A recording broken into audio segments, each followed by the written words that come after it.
Good day, world. Going to handhold this. Here's my KTM 390 Adventure 2022, and very happy with it. It's just so firm that it makes it difficult to ride, you know, on the road and to places. It's, you know, definitely it leans more for off-road than it does road. And I've got it situated where I raise the handlebars, and you know, foot pegs I upgraded when I bought the bike. I had them put the foot pegs on, so I upgraded the pegs right off the bat. I knew I needed to do that, so I'm glad I did that. But I've got my off-highway vehicle sticker for state parks that have off-road trails, which some of the state parks do. I've already been to 2 of them this year, or no, it was this year. The CB500 is doing just wonderful. I've been tinkering with my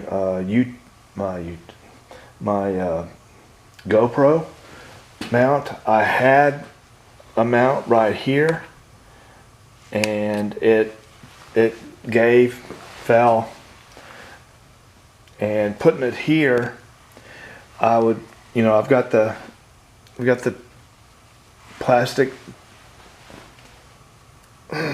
windshield to look through, you know, the plexiglass, you know, and it's just, I want y'all to have the best view possible. So what I've done is I've attached it like this, and it's off that. I have it snug on the flasher.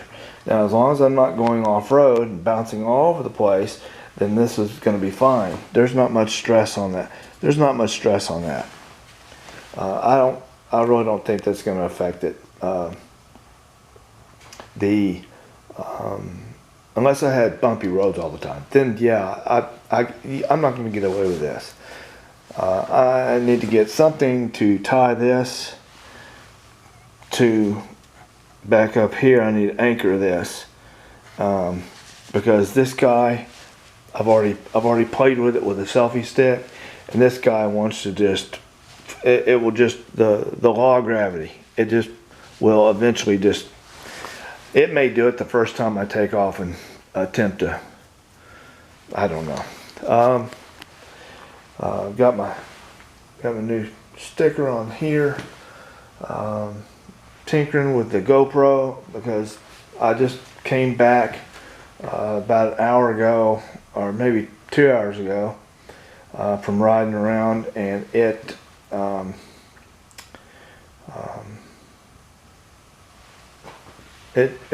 failed on me. I had it on the mirror. It failed on me. So wear and tear. Like I said, I've got about 1,800 miles on it now. Got my new pegs on, and KETABAO, and they work. So it's, you know, and you can set them, they're universal, you can set them at whatever angle you want. So I still have not raised my handlebars, but I may end up doing that. But that's if I intend on doing a bunch of off-roading, which right now I just don't have anything around me that does that. But if I do ever go to New Mexico, I'm probably gonna get the wrenches out and raise this guy up a little bit. Other things, of course, I got the phone, RAM quick grip, got it on, and it is. I had it on my Honda, and I've had it. I've got one on the KTM. It's really a good setup. I really like it.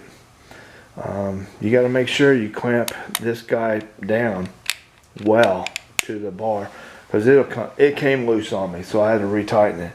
So I learned that lesson. I've got the the Cruise.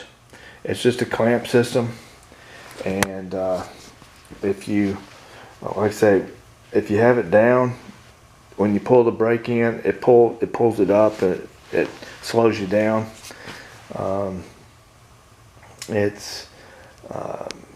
I would not use this unless you're on the open highway. I would not try to do it in city. That is just very dangerous. You're not going to be that quick, and it works to an extent. But I mean, and how many times do you have time to even cruise control in city? Because there's always traffic. Unless you're riding on Sunday. Anyway, I got just everything's good on this bike, and I'm happy with it. Very happy. My transparent tape that I broke this loose again, and I just taped over what I already had. But it's still, without bringing attention to it, you still don't really notice it. So it's not an eyesore, I don't care. I've got my battery charger that I can hook up to, and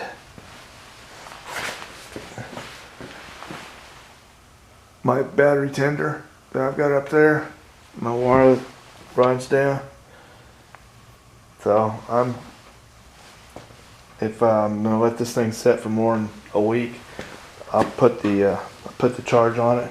This guy doesn't have one, but there's a little connector when you buy the charger. You can actually connect it to the charger, bolt it to the battery, and then run the line out and have it handy so you can charge. So you don't have to take the seat off every time. Oh, that was the other thing. This seat, you got to take this back. The back comes off first. Then so it's a two-part seat. Putting the key in right there. Put the key in, and it took me 10 minutes to figure out. I finally broke it loose and you got to take the tail off first. But battery accessible, air breather accessible right there. So that was nice. There's some bikes that they're buried. You've got to go through major surgery to. My battery's wearing out on me. Anyway, KTM, a very firm ride. Power, acceleration, highway. Yes, you can do the highway speeds, but get ready for the wind. The buffering is going to be, it's a lot different on it than it is the CB500. Of course, because of the front setup. I got cones. These are soccer practice cones, little 4-inch. Ordered them online, got them in a week. They're pretty cheap. I don't know what else to tell you. 1,800 miles on this guy, and I am very happy with this CB. I wish it had a off-road mode. I really wish it had some modes that I could go into on this one, where it'd stiffen the shocks up. But oh well. This one's got adjustable shocks on it, so that's nice. But they're still stiff, no matter how soft you make them. They're still twice as firm as what's on this CB. So the CB was definitely meant for road and dirt road, and not really trails. But you can do trails on it, but you need a skid plate. That's more money. So got my AMA sticker on there finally, which I wish they changed the color of, because it looked better on the bike. My firm grip reflective sticker that I've got for people walking by when I have it parked. And like I say, my Rock Brothers and my Chase Harper. Here's my big bag if I go traveling any distance. That's it. My battery's just about gone, and I hope y'all gonna have happy holidays. We'll be talking to you later.